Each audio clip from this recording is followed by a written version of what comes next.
मी मल्लिकार्जुन नागप्पा मुलगे, हंगरगा, तालुका औरा, जिल्हा बीदर, कर्नाटका. मी 2016ला पंढरपूर येथे आषाढी एकादशी निमित्त गेलो होतो. त्यावेळेस बाबाची आणि माझी भेट झाली. बाबांनी तिथं प्रवचन केले. त्यांचं प्रवचन मला खूप आवडलं आणि त्यामुळं मी बाबाला जवळ गेलो आणि बाबांचा परिचय घेतलो. बाबांनी मला जवळ केले आणि मला खूप आनंद झाला बाबाच्या संगतीमध्ये. मी बाबांना चौकशी केलो की तुमचं नाव काय, परिचय विचारलो त्यांना. त्यावेळेस बाबांनी मला आपलं पूर्ण नाव सांगितले. जगन्नाथ महाराज, ठाणे कटाई, गाव कटाई, ठाणे जिल्हा, असं त्यांनी परिचय दिलं. आणि मी म्हटलो, बाबा तुम्ही आमच्या भागात येऊ शकाल का? त्यावेळेस बाबांनी मला होकार दिलं आणि बाबा आषाढी वारीच्या नंतर 2 महिन्यांनी हंगरगा या गावी, हंगरगा तालुका औरा, जिल्हा बीदर, कर्नाटका या गावी बाबा आले. त्यांची गाडी आणि सोबत 10 माणसं होते. त्यांची पत्नी पण त्यांच्यासोबत होती. ते हंगरगा मुक्कामी आले आणि हंगरगा मुक्कामी आल्यानंतर मी बाबांना घेऊन पूर्ण औरा तालुका, कर्नाटकमध्ये औरा तालुका, या औरा तालुक्यातील सर्व गावामध्ये मी फिरलो. इथून होक्करनाथ आमच्या गावापासून जवळ आहे, तिथं हायस्कूल आहे. हायस्कूलवर, शाळेवर बाबांनी प्रवचन केले. मुलांना छान प्रकारानं प्रबोधन केले. शिक्षण कसं करावं, अभ्यास कसं करावं आणि आपण शाळा कसं चुकवू नये, असं सहउदाहरण बाबांनी मुलांना पटवून दिले आणि शिक्षणाची पूर्ण माहिती बाबांनी त्यांना दिलं. अशा प्रकाराने बाबांनी शाळेवर चांगल्या प्रकारचं प्रबोधन केले. ते मला खूप आवडलं. तिथून बाबांना घेऊन मी दापका या गावी गेलो आणि बाबांनी तिथं सुद्धा शाळेवर छान प्रकारचं प्रबोधन केले मुलांना. दापका हे गाव कमालनगर तालुका, जिल्हा बीदर असं या कर्नाटक प्रांतामध्ये येतो. त्या दापक्यामध्येही बाबांनी छान प्रकारचं प्रबोधन केले. तिथून बाबांना घेऊन मी डोंगरगाव तालुका औरा, जिल्हा बीदर या ठिकाणी घेऊन गेलो. मग त्या ठिकाणी बाबांनी रात्रीच्या वेळेस गावातील लोकांना व्यसनमुक्तीबद्दल छान प्रकारचं प्रबोधन केले. सगळ्या लोकांनी बाबांचं कौतुक केले. बाबांनी कुठं काही कुणाजवळ 1 रुपया घेतला नाही. शाळेतल्या लोकांनी बाबांना म्हणाले, बाबा तुम्हाला काहीतरी सहकार्य लागत तर आम्ही करू, आमच्याकडून तुम्ही घ्या, असं बाबांना बोलले. पण बाबांनी असं सांगितलं की मी पैशाला हात लावणार नाही. पैशाला ज्या दिवशी हात लावलो त्या दिवशी मी संपलो. आजपर्यंत मी पैशाला हात लावलो नाही, पैसे घेत नाही. बाबांनी स्वखर्चाने सर्व कार्य केले. गावातील लोकांनी जेवायचं सुद्धा आग्रह केलं तर बाबांनी जेवण सुद्धा कुठं केले नाही. ते स्वतःच सोबत रॅशन पाणी घ्यायचे गाडीमध्ये आणि ते रॅशन पाण्याचं स्वयंपाक करून जेवायचे. गावामध्ये जाऊन गाव स्वच्छ करायचे. गाडगे बाबा जसं सांगितले तसं वागायचे बाबा. आणि तिथून बाबांना मी औरा तालुका या तालुक्याच्या ठिकाणी बाबांना घेऊन गेलो आणि तिथं सुद्धा बाबांनी शाळेवर छान प्रकारचं प्रबोधन केले. आणि तिथून औरा तालुक्यामध्ये चिंताकी सर्कल आहे, त्या चिंताकी सर्कलला आम्ही गेलो आणि तिथं सुद्धा बाबांनी छान प्रकारचं प्रबोधन केले. त्याचप्रमाणे तिथून आम्ही एकंबा गावी आलो. औरा तालुक्यामध्ये एकंबा गाव आहे, मोठं गाव आहे. त्या गावात सुद्धा शाळेमध्ये बाबांनी छान प्रकारचं प्रबोधन केले मुलांना. त्या प्रबोधनामध्ये मुलांना कसं अभ्यास करावं याबद्दल उदाहरण, डॉक्टर बाबासाहेब आंबेडकरांचं उदाहरण, ली पाश या शास्त्रज्ञाचं उदाहरण देऊन, ए.टी. पाटील यांचं उदाहरण देऊन छान प्रकारानं समजावून सांगितले आणि व्यसनमुक्तीबद्दल छान प्रकारानं बोललेले आहेत. बाबांचं विशेष म्हणजे व्यसनमुक्ती आणि स्वच्छता हे बाबांचा विषय होता. अशा प्रकाराने बाबांनी कर्नाटक भागामध्ये बाबांना घेऊन मी फिरलो.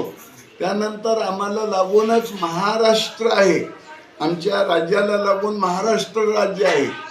महाराष्ट्रामध्ये सुद्धा बऱ्याच गावांना मी घेऊन फिरलो. धाकटा हंगरगा आहे, मुखेड तालुका, जिल्हा नांदेड. हंगरगा या गावी घेऊन गेलो बाबांना. बाबांनी त्या गावामध्ये ग्राम स्वच्छता केली अगोदर आणि त्याच्यानंतर गावातील सर्व लोक मंदिरावर जमले आणि बाबांनी सर्वांना मंदिरावर व्यसनमुक्तीबद्दल छान प्रकारानं बोलले आणि लोकांना व्यसनमुक्त करण्याचं आग्रह केले आणि त्यांना सांगितलं ज्यांना व्यसनमुक्त होतील त्यांना मी पारितोषिक देतो असं म्हणून बाबांनी सगळ्यांना एक एक पेन दिलं आणि बाबांनी सगळं स्वतःच खर्च करत असं फिरले. तिथून खतगाव गावाला गेलो. खतगाव गावामध्ये शाळेवर बाबांनी छान प्रकारानं मुलांना प्रबोधन केले आणि तिथून आम्ही देगाव हे गावाला गेलो. तिथंही बाबांनी छान प्रकारचं प्रबोधन केले. तिथून आम्ही मुक्रामाबादला गेलो. मुक्रामाबाद मोठं गाव आहे मुखेड तालुक्यामध्ये. मुक्रामाबादमध्ये सुद्धा बाबांनी दोन शाळेवर प्रबोधन केले. कुणाचं एक पैसा तिथेही घेतले नाहीत आणि ग्रामपंचायत मुक्रामाबादच्या सरपंचासह ग्रामपंचायतमध्ये जाऊन मुक्रामाबादमध्ये ग्राम स्वच्छता केले. सरपंच सुद्धा सोबत होते आणि तिथं सुद्धा बाबांनी पंचायतमध्ये सर्व मेंबरला समाजाला प्रबोधन केले. व्यसनमुक्तीबद्दल छान प्रकारानं प्रबोधन केले. स्वच्छतेबद्दल सांगितले, गाडगे बाबांचे विचार सांगितले, आरोग्याबद्दल सांगितले. अशा प्रकाराने बाबांना घेऊन मी बाराडी या गावी गेलो आणि त्या ठिकाणी सुद्धा बाबांनी शाळेवर छान प्रकारानं प्रबोधन केले. मुक्रामाबादमध्ये 2 शाळेमध्ये शिवाजी कॉलेजवर गेलो. तिथेही बाबांनी प्रबोधन केले. शिक्षकांनी कसं राहावं आणि विद्यार्थ्यांनी कसं राहावं हे सांगितले आणि मुक्रामाबादमध्ये बाबांच्या पुढे सर्व डॉक्टर समाज डॉक्टरांना त्या ठिकाणी एकत्रित बोलवलं आणि डॉक्टर सुधाकर रेड्डी किनीकर यांच्या दवाखान्यामध्ये सर्व डॉक्टरांना बोलावून घेतले. 15-20 डॉक्टर होते. त्या सर्व डॉक्टरांनी बाबांनी छान प्रकारचं प्रबोधन केले. डॉक्टर लोकांच्या पुढे सर्व डॉक्टर लोकांनी उदार अंतकरणाने बाबांना काही देणगी द्यायचं ठरवले. पण बाबांनी मात्र कुणाचंही एक पैसा स्वीकारले नाही. तुम्ही व्यसनमुक्त व्हा याच्यातच माझा संतोष आहे असं बाबांनी त्यांना पण सांगितलं. मग आम्ही तिथून हळणी या गावी गेलो. हळणीला मुक्काम केलो. हळणीच्या शाळेवर हळणी गावामध्ये रात्रीला समाजाला प्रबोधन केलंय बाबांनी आणि सकाळी उठून स्नान करून मग तिथं स्वयंपाक जेवण करून शाळेवर गेलो. हळणीच्या शाळेवर प्रबोधन केले. तिथून रावणकोळा या गावामध्ये गेलो महाराष्ट्रातल्या आणि तिथं सुद्धा 10वी पर्यंतची शाळा आहे. तिथं बाबांनी छान प्रकारानं प्रबोधन केले आणि तिथून आम्ही परत वाघधरी या गावाला गेलो. वाघधरी गावामध्ये सुद्धा बाबांनी छान प्रकारचं समाजाला प्रबोधन केले. तिथं मुक्काम केलो वाघधरीला आम्ही. आणि वाघधरीच्या नंतर आम्ही उदगीरला गेलो. उदगीर हे लातूर जिल्ह्यामध्ये येतं. उदगीर तालुका मोठं शहर आहे. उदगीरमध्ये हवगी स्वामी कॉलेजवर छान प्रकारचं प्रबोधन बाबांनी केले. हवगी स्वामी कॉलेजमध्ये विद्यार्थ्यांनी कसं राहावं ह्याबद्दलचं छान प्रकारचं प्रबोधन केले. आणि त्याचप्रमाणे उदगीरमध्ये गाडगे बाबा चौक आहे. मार्केट कमिटीमध्ये गाडगे बाबा चौक आहे. त्या चौकाच्या ठिकाणी बाबांनी उभा टाकून सर्व समाजाला प्रबोधन केले. हजारो लोक बाबांच्या प्रबोधनाला तिथं उपस्थित होते उदगीरमध्ये. आणि बऱ्याच लोकांनी आम्ही व्यसनमुक्त होतो म्हणून बाबाच्या पुढे शपथ घेतली. आणि बाबांनी त्यांना सर्वांना शपथा देऊन व्यसनमुक्तीतून मुक्त केले. आणि त्याचप्रमाणे बाबांनी त्यांना पेना वगैरे वाटप केले.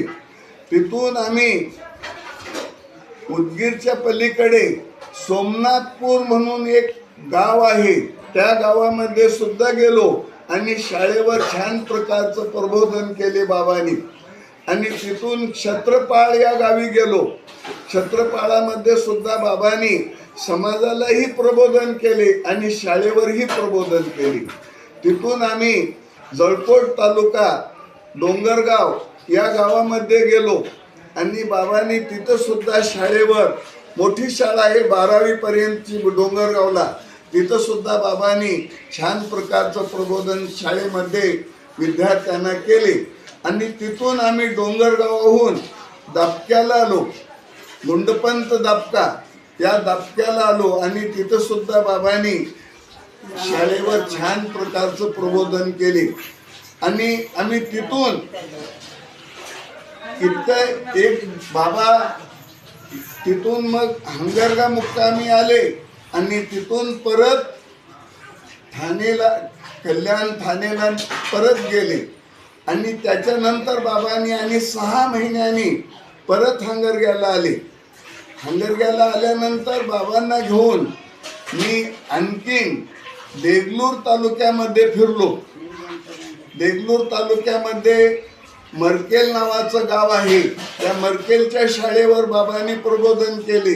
लोणीच्या शाळेवर बाबांनी प्रबोधन केले. हानेगावच्या शाळेवर बाबांनी प्रबोधन केले. देगलूर तालुका नांदेड जिल्हा या गावामध्ये बाबांनी प्रबोधन केले.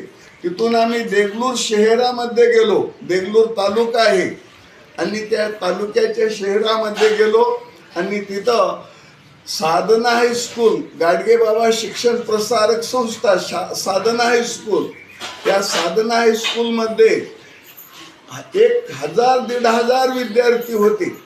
त्या सर्व विद्यार्थ्यांच्या समोर बाबांनी छान प्रकारचं प्रबोधन केले. त्या विद्यार्थ्यांना व्यसनमुक्तीबद्दल बोलले आणि शिक्षकांना सुद्धा व्यसनमुक्तीबद्दल बोलले. बाबांनी छान प्रकाराने प्रबोधन केले. आणि मग ते प्रबोधन करता करता हसवायचे पण बाबा, छान हसवले. त्यांनी आपला अनुभव सांगितले. आम्ही असंच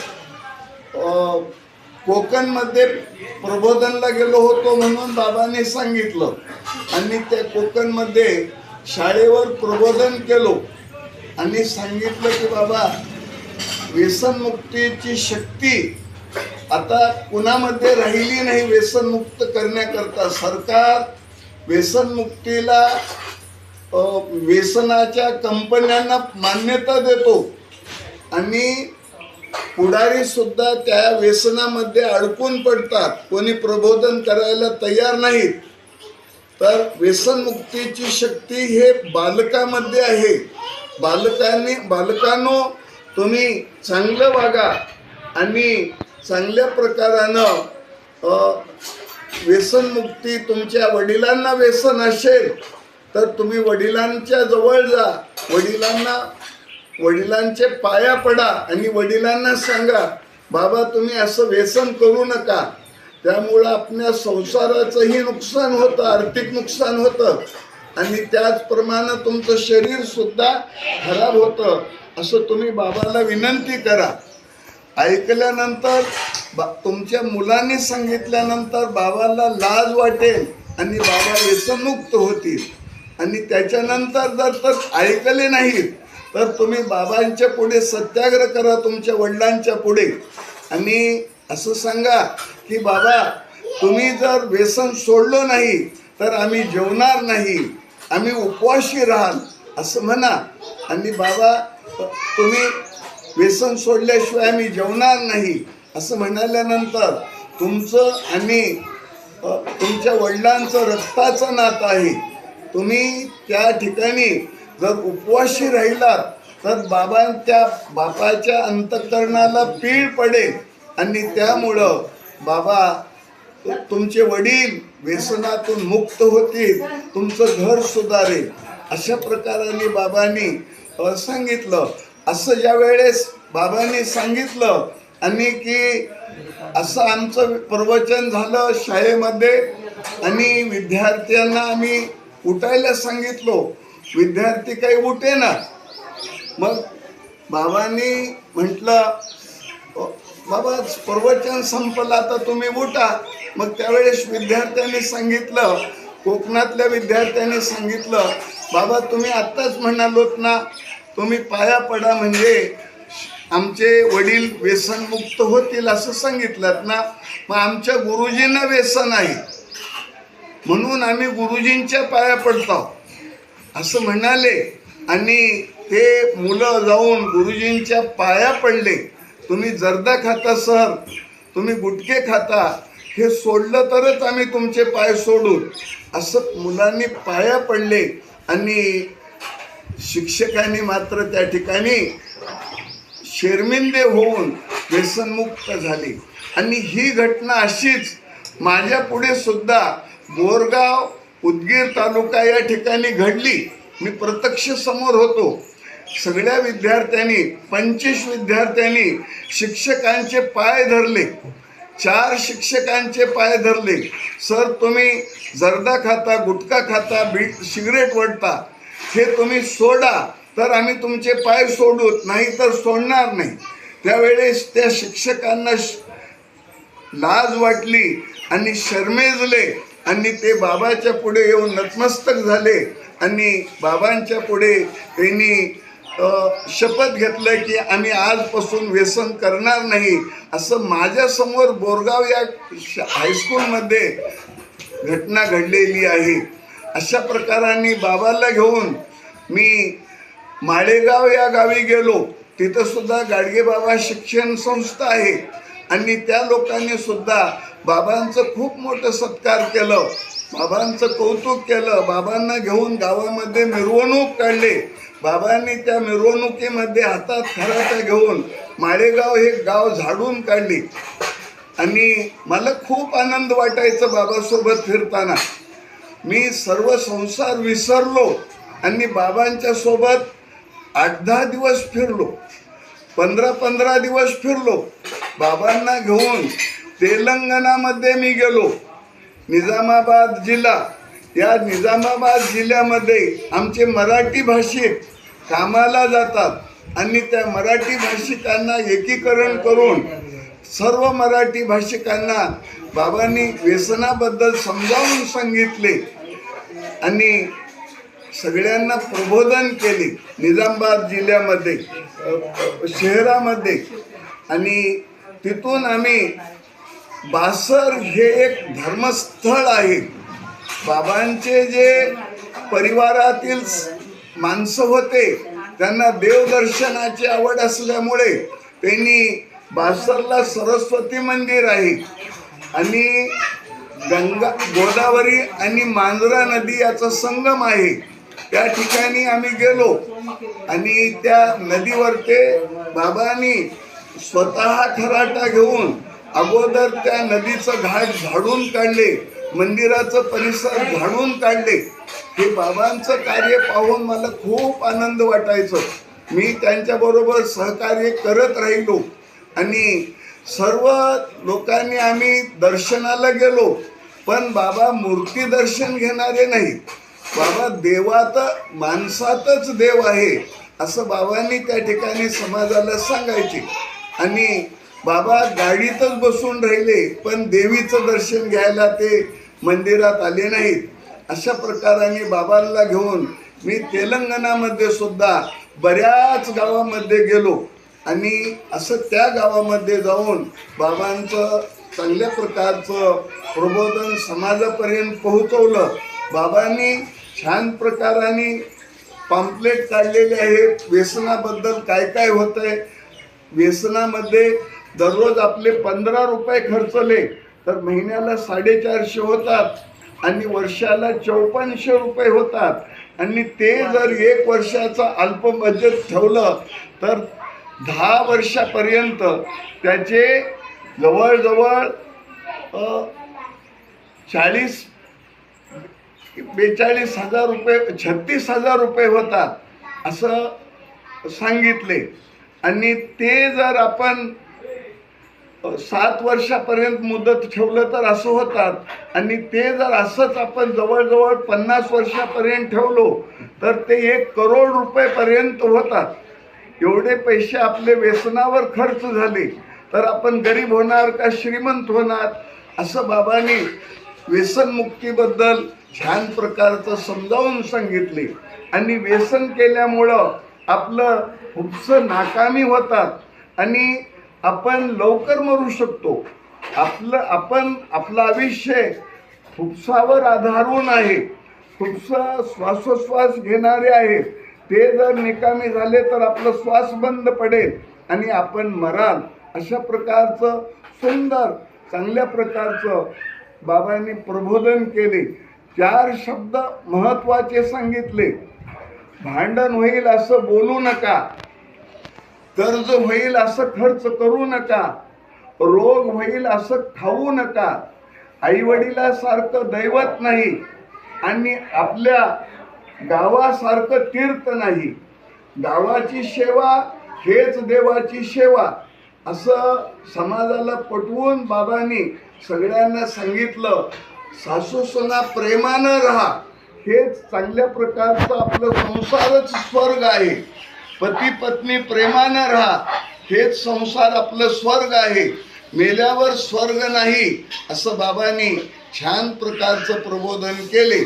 असं मी बाबांना घेऊन जवळजवळ वर्षावर्षांनी बाबांनी सातत्यानं 3 वर्षे आमच्या गावी आले आणि बाबांच्या सोबत मी 3 वर्षामध्ये 15-15 दिवस बाबांना घेऊन आमच्या परिसरामध्ये चहूकडे फिरून बाबांचं प्रबोधन, बाबांचे सुविचार प्रत्येक गावापर्यंत आम्ही पोहोचवलो. बाबांनी अमूल्य वेळ, त्यांचं वय झालेलं होतं, थकलेलं होतं, ते 82 वर्षाचे होते त्यावेळेस, तरी पण त्यांनी विश्रांती न घेता दररोज 10 गावं आम्ही फिरलो. आणि अशा प्रकाराने बाबांनी अविश्रांतपणानं प्रत्येक ठिकाणी फिरले आणि प्रबोधन केले. त्यांच्या संगतीमध्ये आम्हाला खरंच संत संगतीचा खूप मोठा आनंद मिळाला. माझ्या जीवनामध्ये बाबासारखे संत आम्हाला भेटले नाहीत. आता खूप महाराज मोठमोठे झाले, कीर्तन प्रवचन करायले, परंतु लाखो रुपये घेऊ लागले. पण बाबांनी एवढं मोलाचं सांगून सुद्धा कोणाकडून 1 पैसा माझ्या देखत 3 वर्षामध्ये घेतले नाही. बाबांनी माझ्यावर खूप प्रेम केले आणि मला बाबांनी आपल्या गावी सुद्धा बोलावले. त्यांच्या घरी गेलो, बाबांच्या घरी, आणि बाबांनी माझं खूप कौतुक केले. आणि बाबांनी घरी मला सुंदर व्यवस्था केले. मला बस स्टँडपासून बोलवायला आले, कार घेऊन आले. आणि बाबा खरंच खूप श्रीमंत आहेत. एवढे श्रीमंत असून सुद्धा बाबा साधे साधे राहायचे. साधं जेवण केले आमच्या बरोबर. त्यांनी स्वतः अंघोळ करायचं, स्वतः कपडे धुवायचं, कुणाला कपडे सुद्धा धुवू दिले नाहीत. हे सगळं बाबांचं साधं साधं वागणं मी माझ्या जीवनामध्ये पाहिलो. आणि मला खूप आनंद झाला. मला खरंच संत भेटले, माझं पुण्य फळाला आलं असं मला आनंद झाला. अशा प्रकाराने बाबाची संगत मला सातत्यानं 3 वर्षामध्ये 15 दिवस 8 दिवस 15 दिवस 8 दिवस असं घडली आणि मला खूप आनंद झाला. एवढं मी बाबांच्या संगतीतलं जे परिचय आहे सर्व काही मला वर्णन करता आलं नाही, पण जे मला आठवण आली ते मी पूर्णपणानं सांगण्याचा प्रयत्न केलो. आणि काही खूप खूप त्यांचं कार्य आहेत ते मी काही सांगू शकलो नाही. ते खूप पद्धतीने स्वच्छतेबद्दल महत्त्व सांगितले मुलांना आणि त्याचप्रमाणे अल्प बचतीचं महत्त्व सांगितले, वृक्ष लावण्याचं महत्त्व सांगितले. अनेक प्रकारानं बाबा सहज सहज बोलून खूप लोकांना प्रबोधन केले. बावनगावला सुद्धा आम्ही गेलो, तिथं सुद्धा प्रबोधन केले. असं बाबांनी बऱ्याच गावाला गेले, ते सगळे गावं मी सांगू शकत नाही. जवळजवळ 100-150 गाव आम्ही आमच्या परिसरामध्ये कर्नाटक, तेलंगणा आणि महाराष्ट्र त्या गावामध्ये आम्ही फिरलो आणि बाबाच्या संगतीनं छान प्रकारचं प्रबोधन झालं. बाबांनी मी अगोदर काही व्यसन करत नव्हतो, फक्त चहा घेत होतो आणि बाबांनी ते सुद्धा नको म्हटले आणि त्यामुळं मी सुद्धा त्यापासून त्या बाबाची ज्या दिवशी संगत झाली त्या दिवसापासून मी सुद्धा चहा सुद्धा सोडलो आणि असं व्यसनमुक्त झालो. अशा प्रकारचं मुक्तीचा आनंद मला बाबाच्यामुळे मिळत आहे आणि ते बाबांचं कार्य मी आता सुद्धा कीर्तनाच्या माध्यमातून मी कीर्तन करतो आणि कीर्तनाच्या माध्यमातून बाबांचे विचार समाजापर्यंत पोहोचवण्याचं कार्य करतो. असंच कार्य माझ्या हातून घडावं अशी अपेक्षा करतो आणि माझ्या बोलण्याला मी इथं पूर्णविराम देतो.